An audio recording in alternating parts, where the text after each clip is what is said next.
કે ગોકુળ તજી મથુરા તજી સાગર તટે જઈને વસ્યા પણ જોતા જરાસંઘના મારવાને જય દપ્યા મણિકા જુજુવો યાદવો નાથજી મુખાદરા અંતે પ્રભુના પ્રાણને તો ભીલ બાબાને હણ્યા ભીલ બાબાને હણ્યા ભીલ બાબાને હણ્યા ગોકુળ તજી મથુરા તજી સાગર તટે જઈને વસ્યા દ્વારિકા વસાવી અને પછી ભગવાન પાંડવોની રક્ષા કરવા માટે પણ પધાર્યા ભગવાન અર્જુનના સારથી બન્યા સારથી કાચની કેબિનમાં ના હોય ભગવાનને પણ ભીષ્મને કર્ણને દ્રોણાચાર્યના બાણ વાગેલા છે વાંચો મહાભારત ભગવાને સહન કર્યું છે પાંડવો પોતાના ભક્તો હતા એને વિજય અપાવી પુનઃ દ્વારિકા આવ્યા તો સત્રાજીત નામના યાદવ હતા એને સૂર્યદેવે પ્રસન્ન થઈને સ્યમંતક નામનું મણિ આપ્યું હતું એ મણિ જ્યાં હોય ત્યાં સુખ સમૃદ્ધિ રહે એવું કહેવાય હવે એ મણિ ચોરાઈ ગયો જે ડાયમંડ હતું એ ચોરી કરી નાખ્યું એટલે બધા યાદવોએ કોને બ્લેમ કર્યા કૃષ્ણ ભગવાન પર આડ મૂક્યો કે આ નાનપણથી માખણ ચોરવાની ટેવ છે ને એટલે એમણે આ ચોર્યો હશે ભગવાન ચોર્યો જ નતો પછી જેને ચોર્યો ત્યાંથી ભગવાન લઈ પણ આવ્યા આપી દીધો પાછો પણ મણિકાજ જુઓ યાદવો નાથથી નોખા કર્યા અંદર વિખવાદ થયો અને પછી ભગવાનની આજ્ઞામાં રહ્યા નહીં પછી તો ઋષિના શાપથી બધા યાદવ મૃત્યુ પામ્યા ભગવાને પણ પોતાનું મૃત્યુ સ્વીકાર્યું કે અંતે પ્રભુના પ્રાણને તો ભીલના બાણે હણ્યા પ્રભાત ક્ષેત્રની અંદર ભગવાન બેઠા હતા અને પારધી આવ્યો અને બાણ માર્યું ભગવાનના ચરણમ ચમકતા હતા એ હરણ ચાલીને બાણ માર્યું અંતે પ્રભુના પ્રાણને ભીલના બાણે હણ્યા જો આખું જીવન આવી ગયું બે છંદમાં રામ ભગવાનનું જીવન બે છંદમાં સીતાજીનું બે છંદમાં કૃષ્ણ ભગવાનનું તો આ બધા મહાન પુરુષોના જીવનમાં કેટલા દુઃખ આવ્યા છતાં પણ હસ્તે મોએ તેઓએ એ સ્વીકારી અને આપણને પ્રેરણા આપી કૃષ્ણ ભગવાનનું તો ભગવદ્ ગીતા વાંચો તો અર્જુન પ્રશ્ન પર પ્રશ્ન પૂછે છે અને ભગવાન પ્રસન્ન ઇવ શબ્દ આવે ભગવદ્ ગીતામાં ભગવાન એને પ્રત્યુત્તર આપતા જાય છે હસતા હસતા એને પોતે માર્ગદર્શન આપતા જાય છે તો ભગવાન કોઈ દિવસ દુઃખી થયા નહીં ભગવાન આપણને સમજાવે છે દુઃખ તો દરેકના જીવનમાં આવે માટે યુ ટુ ફેસ ઇટ આપણે ગભરાઈ જઈએ ફિયર ભયને શું કે ફિયર FEAR ફિયર પણ એના બે અર્થ થાય છે પહેલો અર્થ શું થાય FEAR નો પહેલો અર્થ શું થાય ઘણા લોકો છે ને બહુ નબળા મનના માણસો ને એ શું કરે ફોરગેટ એવરીથિંગ એન્ડ રન બધું ભૂલી જાય ભાગી જાઓ જે બળિયા હોય ને એકદમ સમજણ એ શું કે FEAR ને ફેસ એવરીથિંગ એન્ડ રાઇઝ દરેક પ્રોબ્લેમને ફેસ કરો અને ઉપર આવો તો ભગવાન આપણને એ શીખવાડે છે તો કૃષ્ણ ભગવાનને પેલા માણસને બધું પોતાનું વૃત્તાંત કહ્યું એટલે પેલા માણસો તો મનોરથ બધા ત્યાં ભાગી પડે કે આ મારા કરતા બધા દુઃખ આમે આવ્યું છે તો જતો જ રહ્યો ત્યાંથી પછી થયું કે હવે આપણે કોકને કોના મંદિરમાં જઈએ તો સ્વામિનારાયણ ભગવાનના માનનારા ઘણા છે અત્યારે સ્વામિનારાયણ મંદિરમાં આવ્યો એ વખત અને ભગવાન સ્વામિનારાયણની મૂર્તિ આગળ ઉભો પ્રાર્થના કરે સ્વામિનારાયણ સ્વામિનારાયણ સ્વામિનારાયણ સુખ આપો સ્વામિનારાયણ ભગવાન મૂર્તિમાંથી બહાર આવ્યા પૂછ્યું શું જોઈએ એ શું જોઈએ ભગવાન કે મારી વાત સાંભળીશ પેલો સમજી લો કે આજનું વૃત્તાંત કહેશે પણ ભગવાનને મેં વાત કરી હવે તમે સ્વામિનારાયણ ભગવાનનું તમે જીવન જુઓ ભગવાન સ્વામિનારાયણ પ્રગટ થયા છપૈયામાં અયોધ્યામાં ભણ્યા 10 વર્ષની ઉંમરે માતાધામમાં ગયા એટલી નાની ઉંમર કહેવાય જેના માતા પિતા નાની ઉંમરે ધામમાં જેને ખબર હોય કેવું દુઃખ થાય પિતા 11 વર્ષની નાની ઉંમર હતી ઘનશ્યામ મહારાજની અને 11 વર્ષની ઉંમરમાં એના જે પિતા જે હતા ધર્મદેવ એમનો દેહ મૂક્યો અને પછી 6 મહિનામાં એમને ઘર ત્યાગ કરી નાખ્યો ઘનશ્યામ મહારાજે અને ઘર ત્યાગ કરીને ક્યાં ગયા જંગલમાં ગયા દીર્ઘનવણી આપણે બધાએ જોયું છે કે ઘનશ્યામ ગૃહને ત્યાગીઓને વિકટ વનમાં જઈ ફર્યા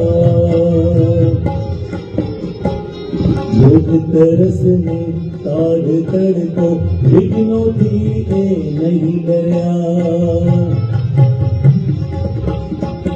ઈર્ષાળુને દ્વેષીઓના વિઘ્નોથી નવ હાર્યા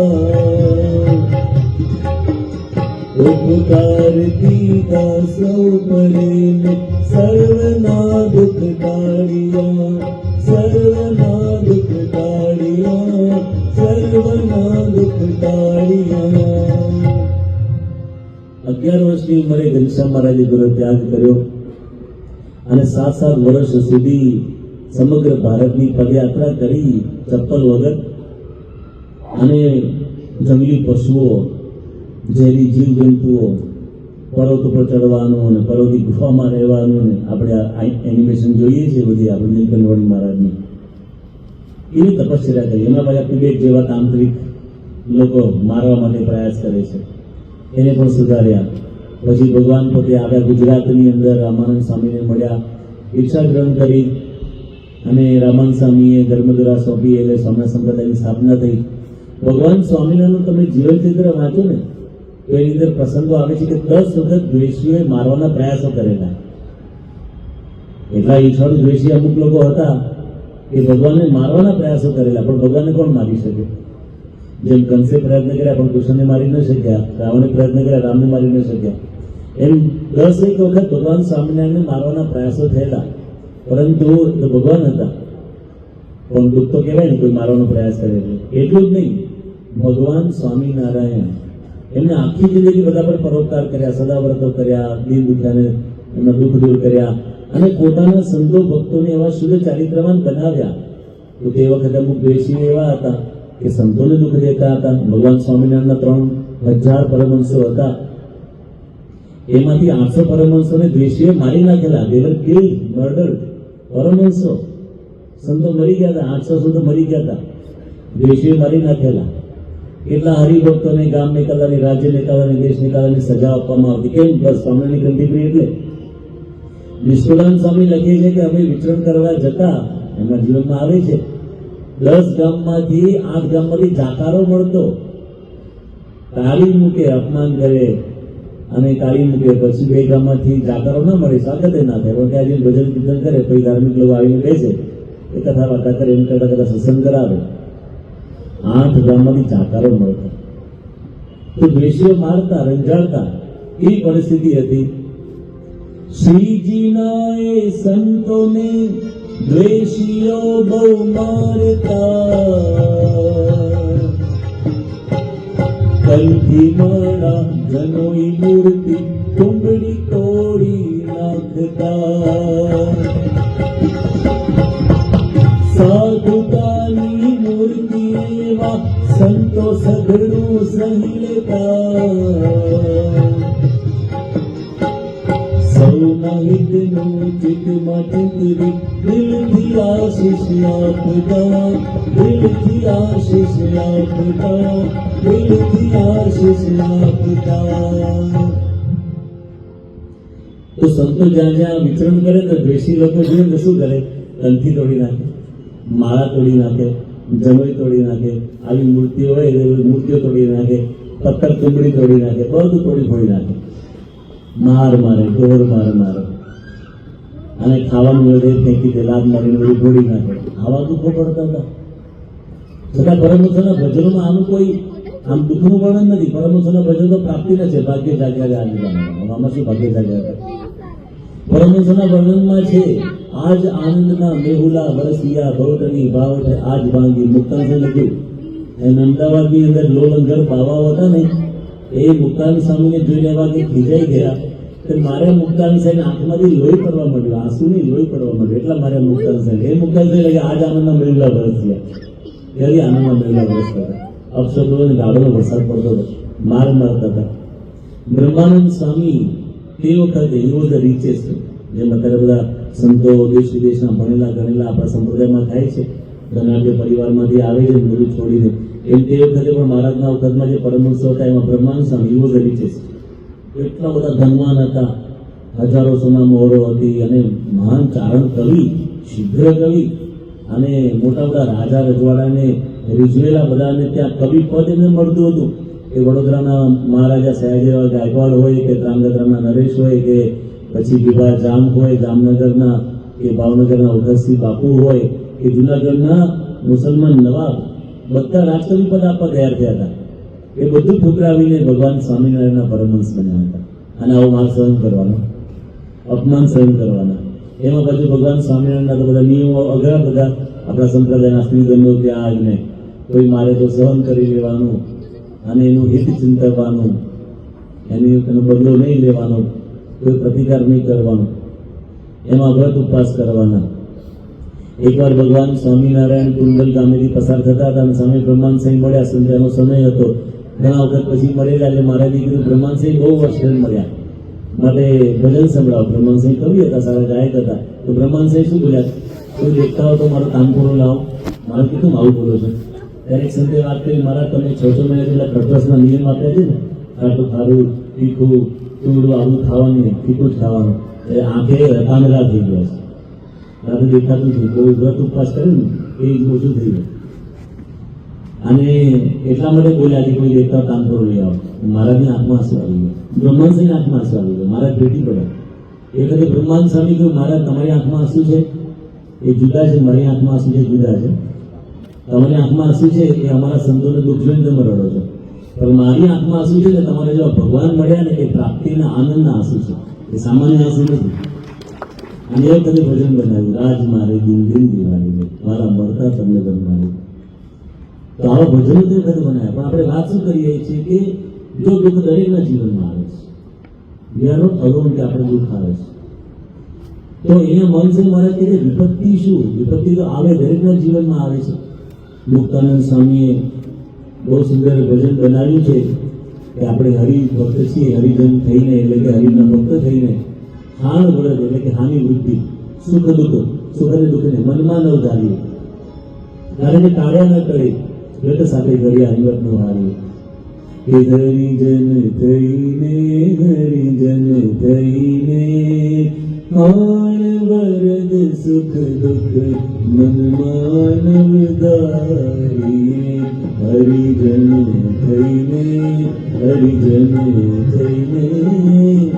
હાણ વરદ સુખ દુઃખ મનમાં ન ધારીએ. ટાળ્યા ન કરે ઘટ સાથે ઘડિયા હિંમત ન હારીએ. ટાળ્યા ન કરે ઘટ સાથે ઘડિયા હિંમત ન હારીએ. જુઓ વસુદેવ દેવકી બંધયા, જુઓ વસુદેવ દેવકી બંધયા, બહુ કાળે બંધન દૂર થયા, હરિ પુત્ર તોય મહાદુઃખ સયા, હરિ પુત્ર તોય મહાદુઃખ સયા. હરિજન થઈને હાણ વરદ સુખ દુઃખ મનમાં ધારીએ. હરિજન થઈને હાણ વરદ સુખ દુઃખ મનમાં ધારીએ. જુઓ પાંડવ પ્રભુને અતિ પ્યારા, પાંડવ પ્રભુને અતિ પ્યારા, તેથી પડે એક નાથ નર ન્યારા, એક નાથ નર ન્યારા. કેવલ ભટક્યા નહીં સંગદારા, કેવલ ભટક્યા નહીં સંગદારા. હરિજન થઈને હાણ વરદ સુખ દુઃખ મનમાં ન ધારીએ. હરિજન થઈને હાણ વરદ સુખ દુઃખ મનમાં ધારીએ.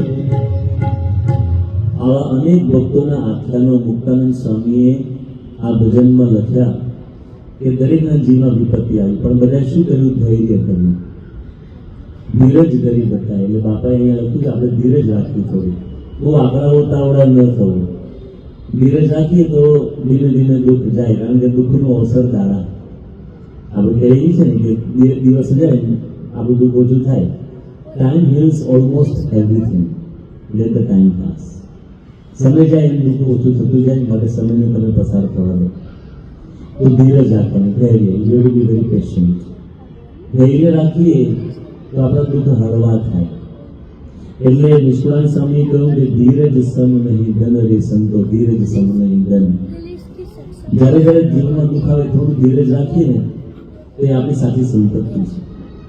હરિશ્ચંદ્ર રાજાની વાત પણ અહીંયા મુક્તાનંદ સ્વામીએ ભજનની અંદર લખેલી છે કે જુઓ હરિશ્ચંદ્રે પ્રભુ નહીં તજ્યા, ભગવાનને છોડ્યા નહીં, પર ઘેર વેચાઈ પ્રભુને ભજ્યા. પર ઘેર વેચાયા પણ ભગવાનને ભજ્યા. અને ભગવાન તેથી પ્રભુના અંતરમાં રહી ગયા, એટલા માટે ભગવાનના અંતરની અંદર સ્થાન મળ્યું. પ્રસંગ બહુ સુંદર આવે છે. સતયુગના મહાન રાજા હરિશ્ચંદ્ર, સ્વર્ગની અંદર દેવતાઓમાં ચર્ચા થતી હતી. સ્વર્ગની અંદર દેવતાઓ બેઠા હતા અને ચર્ચા ચાલી કે અત્યારે પૃથ્વી પર મહાન તપસ્વી સત્યવાદી એવા કોણ છે? તો વશિષ્ઠજી ત્યાં ઉપસ્થિત હતા. એમણે વાત કરી કે અત્યારે એવા મહાન ત્યાગી તપસ્વી સત્યવાદી તો હરિશ્ચંદ્ર રાજા છે. બધાને શંકા ગઈ કે રાજા અને ત્યાગી તપસ્વી સત્યવાદી તો બરાબર છે, સાચું બોલે. આમ તો રાજા છે ને સાચું બોલે એ પણ અઘરું છે.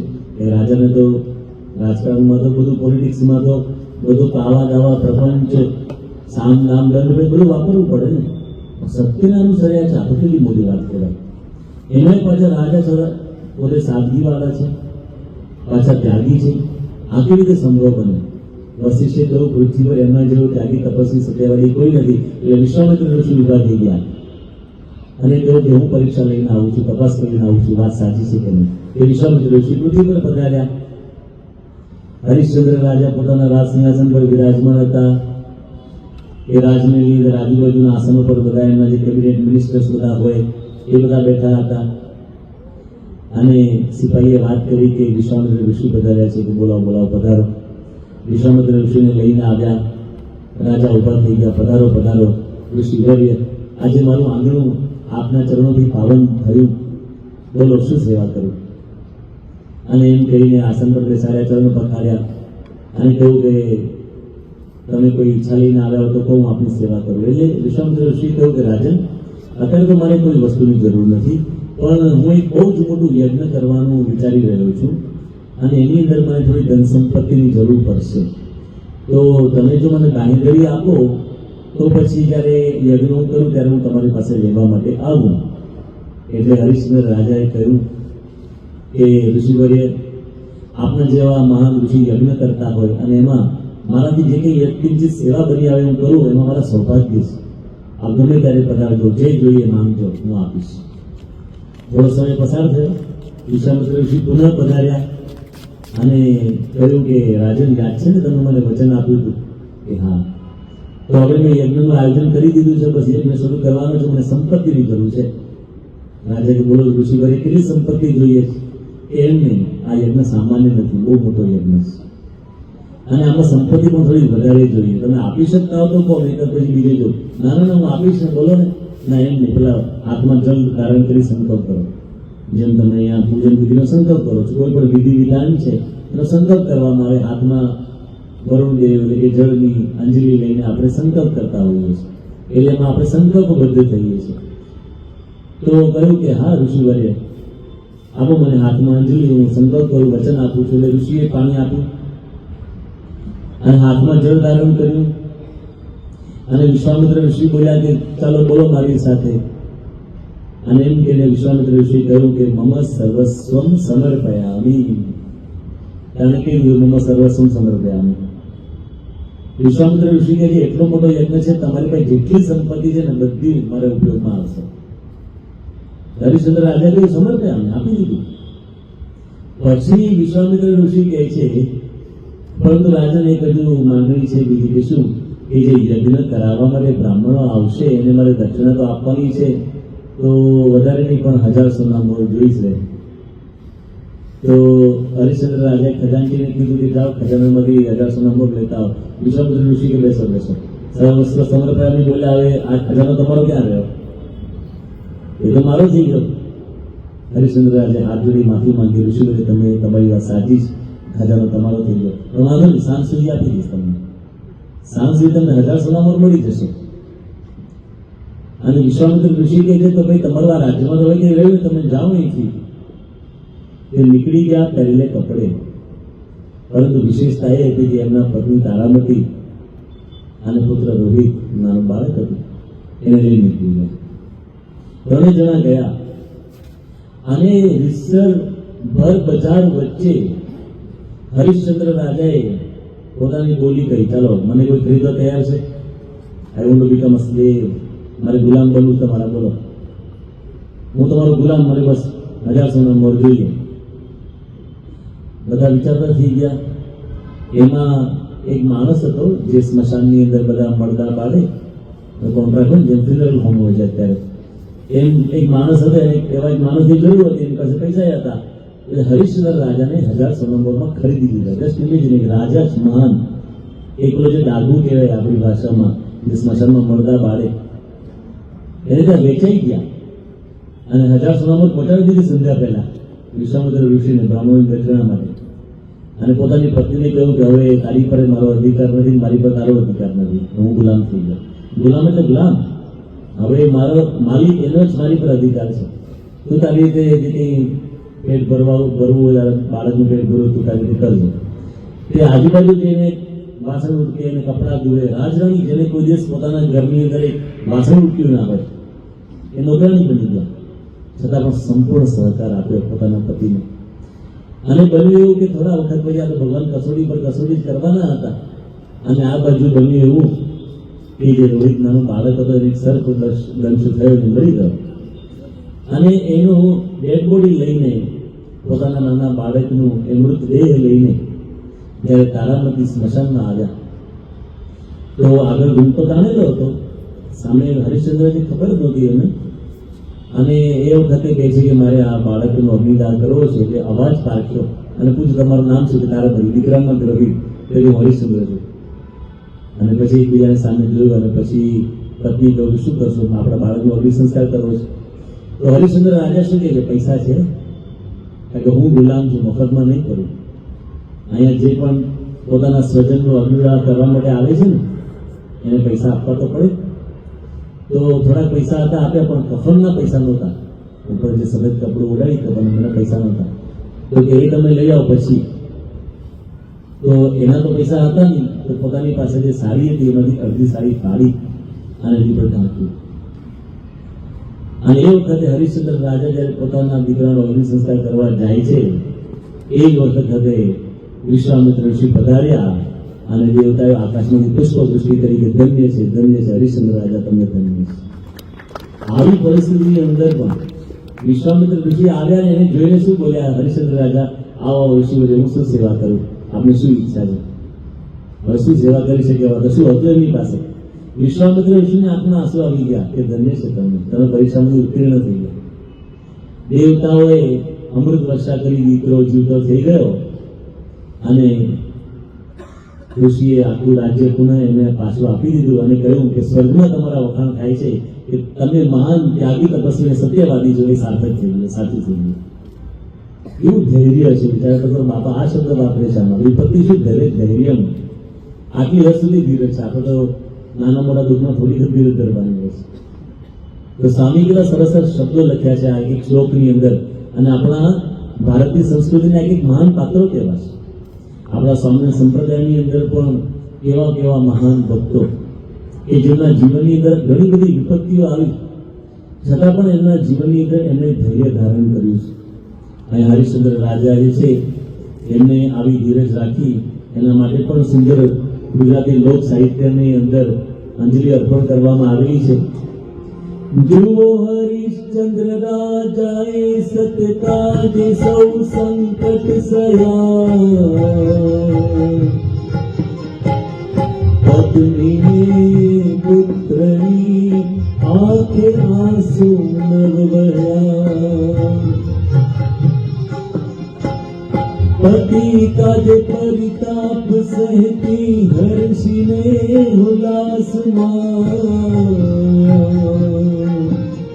अमरेशनी आर्य रमणी अमर छे इतिहास अमर छे इतिहास अमर छे इतिहास એના પત્ની પર કેવી શ્રદ્ધા, કેવી ધીરજ કહેવાય. પતિ કાજે પરિતાપ સહેતી હર્ષિને ઉલ્લાસમાં અમરેશની આર્યરમણી અમર છે ઇતિહાસમાં. ભગવાન સ્વામિનારાયણના વખતની અંદર માંગરોળ ગામ છે, વડોદરા જિલ્લાની અંદર બે નાનકડા ગામ છે, આમોદ અને કરજણ. એની વચ્ચે માંગરોળ બહુ નાનકડું ગામ છે. આમ તો જુનાગઢની બાજુમાં મુખ્ય જે મોટું માંગરોળ છે ત્યાં છે, આ બાજુ સાંકરી બાજુ છે, પણ અત્યંત નાનું ગામડું એ વડોદરાની બાજુમાં છે. ત્યાં એક બેચર ભગત રહેતા હતા. બહુ સંતોષી જીવ હતા.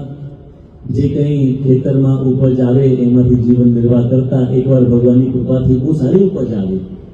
બીજા વર્ષે ખેતી કરી જ નહીં કે ભગવાન બેઠા છે અને આપણે આ સારી ઉપજ આવી છે, આખું વર્ષ નીકળી જશે, ભજન ભક્તિ સત્સંગ ના કરીએ. સંતોષવાળા હતા એકદમ. સત્સંગ કર્યો, ભક્તિ કરી, ગઢપુરમાં જઈને મહારાજનું સમાગમ કરી આવ્યા. 6 મહિના પૂરા થઈ ગયા, 6 મહિના બાકી હતા. 6 મહિના ચાલે એટલું અનાજ હતું. હવે વડોદરાની અંદર મહારાજા સયાજીરાવ ગાયકવાડ હતા. એ તો ભગવાન સ્વામિનારાયણના પોતે ભક્ત હતા, પરંતુ જે દીવાન હતા Vitthalrao Diwan, by nature he was a cruel, થોડાક આમ ક્રૂર પ્રકૃતિના હતા, દ્વેષી હતા ભગવાનના. અને પાછા આમ સેનાપતિ પણ હતા અને દીવાન હતા અને ખંડેરી ઉઘરાવવાની પણ જવાબદારી એમની. એટલે આજુબાજુના ગામોમાં પોતાના સિપાહીઓ મોકલીને ટેક્સ ઉઘરાવતા. હવે બેચર ભગતને ઘરે પણ 2 સિપાહી ગયા ટેક્સ લેવા, લાવો ખંડણી લાવો. પેલા એ કીધું મેં કઈ ઉપજ કરી જ નથી, તો ક્યાંથી ટેક્સ હોય. છતાં પણ બહુ આગ્રહ કર્યો. આને કહ્યું કે ભાઈ મારી પાસે છે નહીં, તો જેલમાં પૂરી દીધા. જેલમાં પૂર્યા તો ભગવાન સ્વામિનારાયણને પ્રાર્થના કરી. 1 દિવસ 2 દિવસ આમ તો પ્રયત્ન ઘણા કર્યા, પણ કોઈ એના જામીન થવા તૈયાર નહોતા. તો મહારાજને પ્રાર્થના કરી, પણ 2 દિવસના ઉપવાસ થયા ધીરજ રાખી. અને પછી ભગવાનને હૃદયથી પ્રાર્થના કરી કે ભગવાન તમે સાક્ષાત પધારો, આપના સિવાય મારો કોઈ આધાર નથી. કે પધારો ને સહજાનંદ જીઓ ગુના કરીને પધારો ને સહજાનંદ જીઓ ગુના કરીને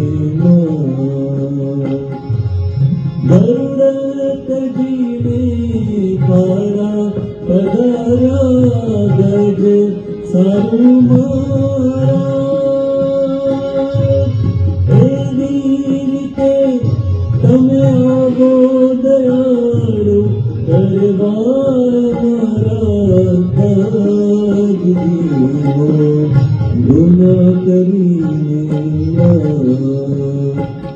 પધારો ને સહજાનંદ જીઓ ગુના કરીને. પ્રાર્થના કરી સાક્ષાત. આપણે પ્રાર્થના કરીનો મતલબ શું થાય ખબર છે? આપણે એકલા નથી. પ્રાર્થનાનો મતલબ જ એક એમ કહેવાય છે કે problem is a sign that you are strong, pain is a sign that you are alive, and prayer is a sign that you are not alone, God is with you. જ્યારે જીવનમાં પીડા આવે ત્યારે સમજો આપણે જીવતા છીએ. જીવતો હોય એને જ પીડાનો અનુભવ થાય, મરેલાનો અનુભવ ના થાય. Pain is a sign that you are alive, problem is a sign that you are strong. જીવનમાં આવે સમસ્યાઓ તો સમજવું કે આપણે સ્ટ્રોંગ છીએ, વી કેન ફેસ ઇટ. નહીં તો મરી ના જઈએ દુઃખી થઈ, જીવે છીએ, પ્રોબ્લેમ સાથે જીવે છે, વી આર સ્ટ્રોંગ. અને જ્યારે આપણે પ્રાર્થના કરીએ છીએ એનો મતલબ જ એ થાય છે કે when we are praying we are not alone, God is with us. બાકી પ્રાર્થના હોય જ નથી. તો હૃદયની પ્રાર્થના કરી અને ભગવાન સ્વામિનારાયણ પધાર્યા અને ભગવાન સ્વામિનારાયણ બંધન છોડ્યા અને પછી કહ્યું સ્વામિનારાયણ મહામંત્ર જપો. સ્વામિનારાયણ મહામંત્રનો જાપ કરે. મહારાજે આંખ ખોલો તો બહાર જેલમાંથી બહાર. પછી મહારાજે કે તમે બામણ ગામ રાતો રાત દૂર થઈ જાઓ, કારણ કે કંઈ વાંક વગર પૂરી દીધેલા ને ગામમાં દેશકાળ કથન આવવાના હતા. પછી આખી જિંદગી બામણ ગામ જઈને ભજન કર્યું એમને. પણ જો ભગવાન પ્રાર્થના સાંભળીને આવે છે તો બાપાએ પહેલી વાત કરી કે વિપત્તિ તો આવશે, વિપત્તિ શું ઘરે ધરવું, પ્રાર્થના કરવી, ભગવાન સારું કરશે. પ્રમુખ સાહેબ મહારાજ કહેતા કે આપણે ભગવાનને અરજી નાખી, આપણી અરજી પછી એમની જેવી મરજી, એ સમસ્યાનું સમાધાન લાવશે, ધીરજ રાખવી અને પુરુષાર્થ કરવો, બેસી ન રહેવું.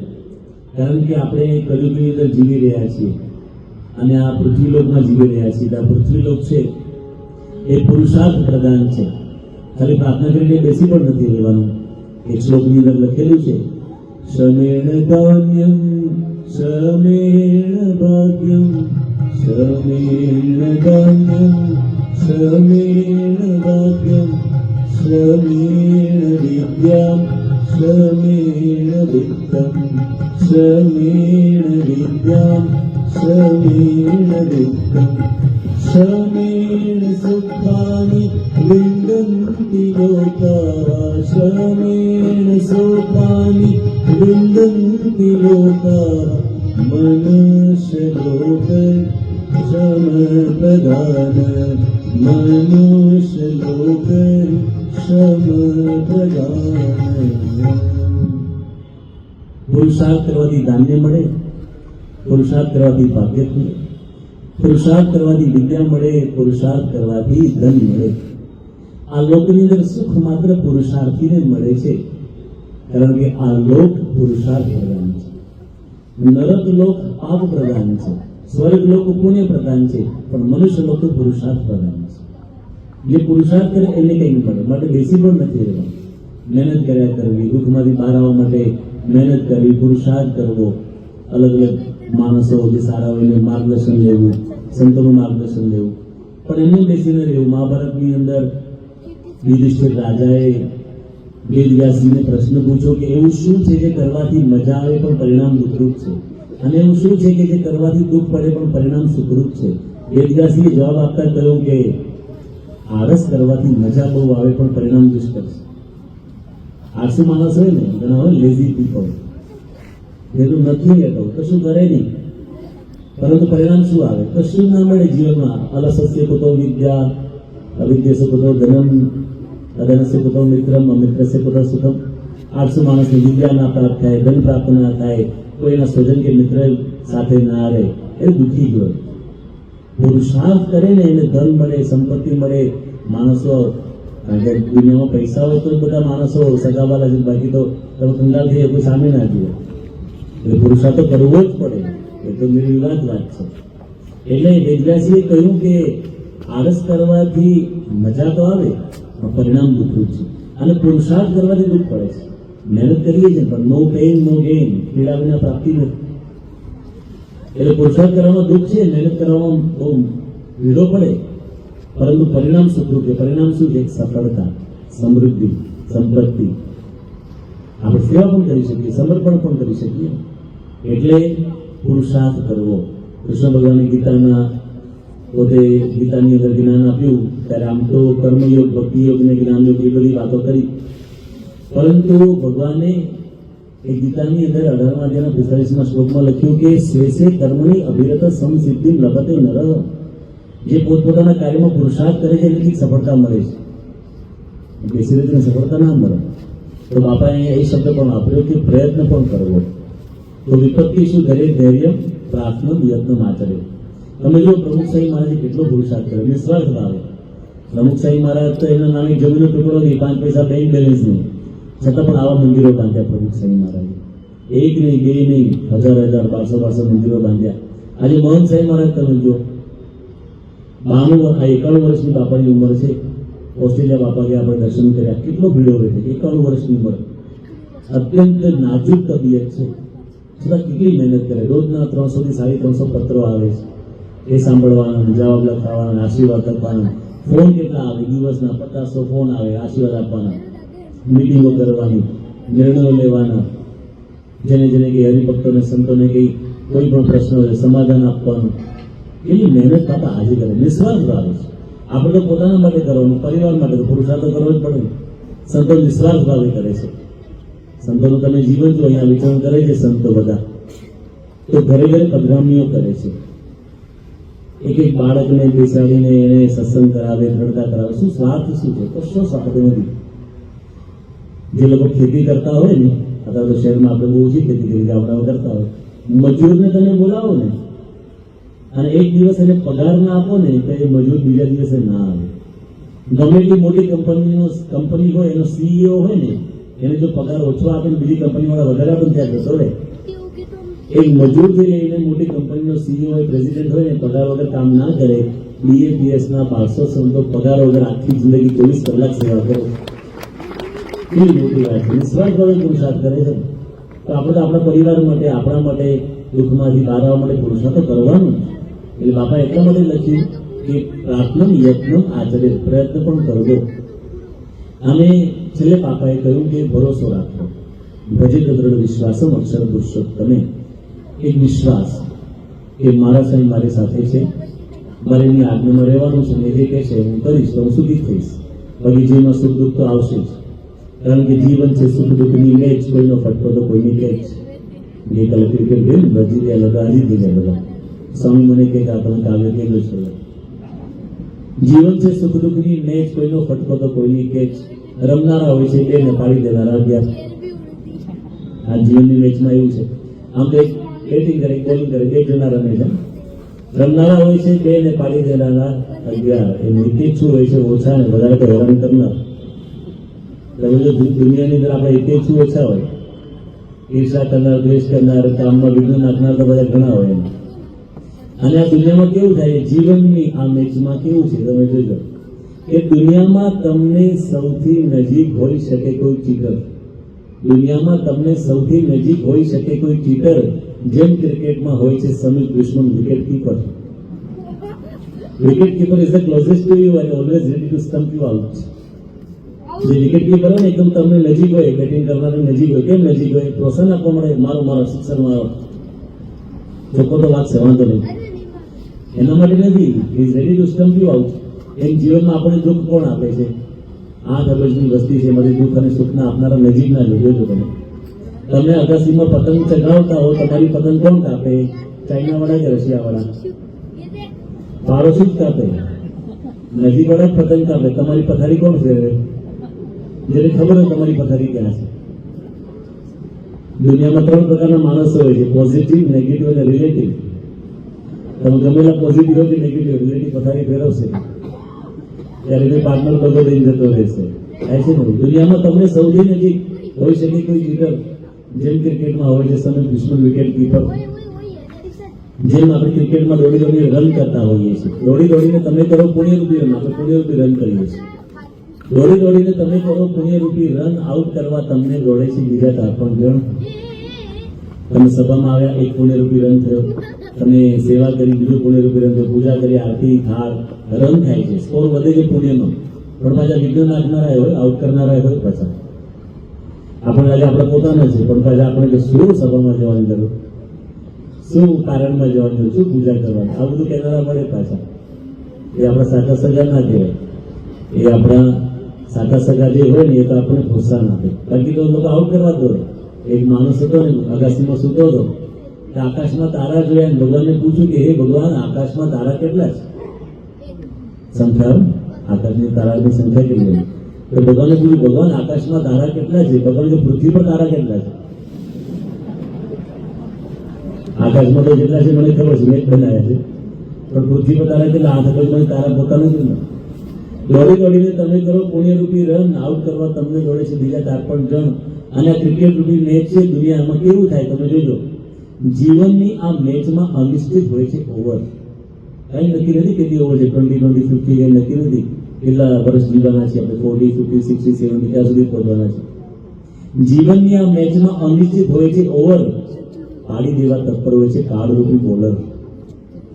કાર્ડરૂપી બોલર તો ગમે તેને ગુગલી બોલ નાખે, પડી જવાય. હમણાં 2 વર્ષ પહેલા એક બોલ આવ્યો તો ગુગલી બોલ, કોરોના. એટલા બધા આવું ના થઈ ગયા બીજા.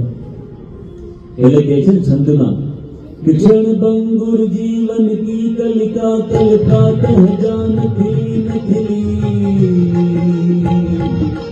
क्षण भंगुर जीवन की कलिका कलकात जानती नखली। मलिया जल की शुभ शीतल मंद सुगंध समीर मेरी नमली। कई का उधार लिए फिरता तब नम्र चोट झिली न झिली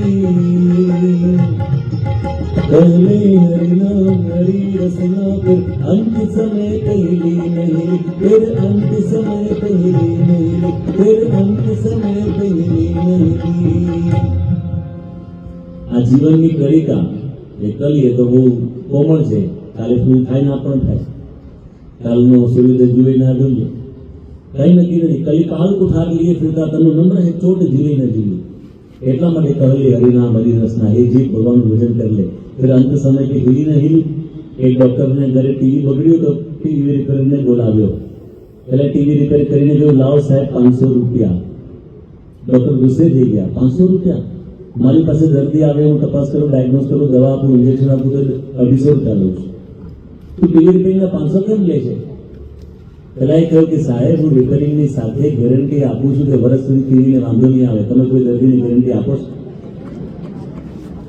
કે મહિના સુધી વાંધો નહીં આવે અઠવાડિયામાં ઉપડી જાય એટલે કંઈ નક્કી નથી એટલે કહે છે કે જીવનની આ મેચમાં અનિશ્ચિત હોય છે ઓવર પાડી દેવા તત્પર હોય છે કાળરૂપી બોલર એટલે સાચવીને કરવા પડે છે સત્કર્મ બહુ સાચવી કરવા પડે સાચવીને કરવા પડે છે સત્કર્મ કેરા રન કુસંગને સ્વભાવો વેરી ઘણા કરે છે નિગમ ઘણીવાર આપણે આપણા સ્વભાવને લીધે આઉટ થઈ જઈએ છીએ રાવણ અહંકારમાં આઉટ થઈ ગયો દુર્યોધન ઈર્ષામાં આઉટ થઈ ગયો કંસ દ્વેષમાં આઉટ થઈ ગયો કર્ણ સારો હતો પણ કુસંગમાં આઉટ થઈ ગયો કુસંગને સ્વભાવ વેરી ઘણા કરે છે વિલન એટલે આપણે શું કરવાનું આવે પ્રેક્ટિસ જેમાં બધા ક્રિકેટર છે ખાલી સ્ટેડિયમમાં ઉતરે ત્યારે ના રમે પ્રેક્ટિસ કરે સચિન તેંડુલકર રમતા ત્યારે એમના માટે કહેવાતું રોજ 500 બોલ રમે પછી નાસ્તો કરવા જાય અને આપણે નાસ્તો ના કરે એમ આપણે પ્રેક્ટિસ કરવાની છે પ્રેક્ટિસ સત્સંગ સેવા ભક્તિની પ્રેક્ટિસ કરવી જરૂરી છે રોજ સત્સંગ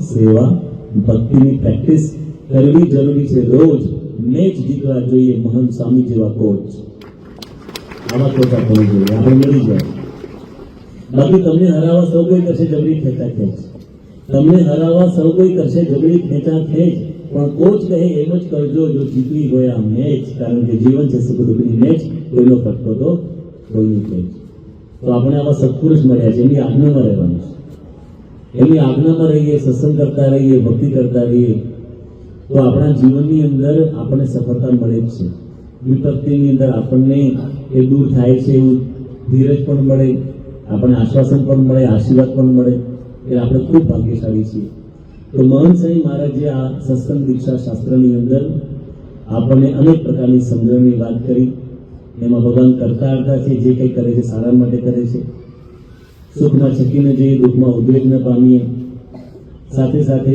ભગવાનની જે અલૌકિક પ્રાપ્તિ થઈ છે એનો હંમેશા વિચાર કરીએ આપણે દુનિયાના ઘણા દુઃખી માણસો કરતાં બહુ સુખી છીએ અને આજે આપણે વાત કરી કે વિપત્તિમાં ધીરજ ધરીએ પ્રાર્થના કરીએ પુરુષાર્થ કરતા રહીએ અને ભગવાનને સંતનો દ્રઢ ભરોસો રાખીએ એમની આજ્ઞામાં રહીએ તો આવી સમજણથી આપણે અખંડ આપણા જીવનની અંદર સુખી રહેતા હોઈએ છીએ મારા સ્વામીના ચરણોમાં આપણે પ્રાર્થના કરીએ કે આ પારણમાં જે બી આપણે વાતો સાંભળી એ આપણા જીવનમાં દ્રઢ થાય અને આપણે પણ સુખી થવાની કળા જીવનમાં દ્રઢ કરીને કાયમ સુખી રહીએ એમના ચરણોમાં પ્રાર્થના સ્વામી નારાયણ નારાયણ નારાયણ સ્વામી નારાયણ નારાયણ નારાયણ ઓમ સ્વામી નારાયણ સ્વામી નારાયણ સ્વામી નારાયણ સ્વામી નારાયણ સ્વામી નારાયણ સ્વામી નારાયણ સ્વામી નારાયણ સ્વામી નારાયણ સ્વામી નારાયણ